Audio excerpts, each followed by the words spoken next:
প্রত্যেকটা গুনাহের পরে মাটি আল্লাহকে বলে মাওলা ওরে উল্টাই দে। আল্লাহ বলে না, অপেক্ষা করি, তওবা করে।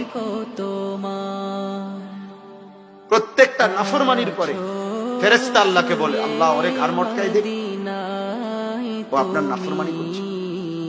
ওই দেখেন এই বেটা প্লাস্টিক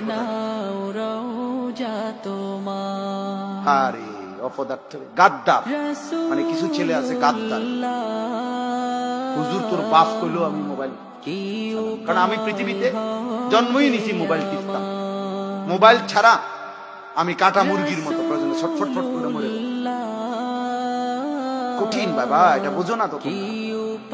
কেন আল্লাহ রাত আনে, কেন আল্লাহ দিন আনে, সূর্য কেন ডুবে, সূর্য কেন ওঠে?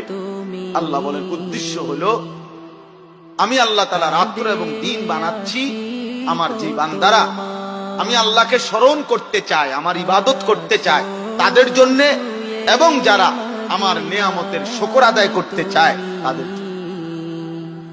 এজন্য বাস্তব সত্য কথা ভাই, কোন বাটপার সিটারের জন্য রাত হয় না, কোন সুদখোর হারামখোর, কোন জিনাখোর ব্যভিচারী, কোন লম্পট দুশ্চরিত্র অসভ্য চরিত্রহীন, কোন বেহায়া বেপর্দা, কোন হারামখোর, ওই নাফরমানদের কারণে সে পৃথিবীর যত বড় ক্ষমতাধর হোক, সে 7টা পৃথিবীর বাদশা হোক, মূলত তার জন্য রাত হয়, তার জন্য সূর্য ওঠে না।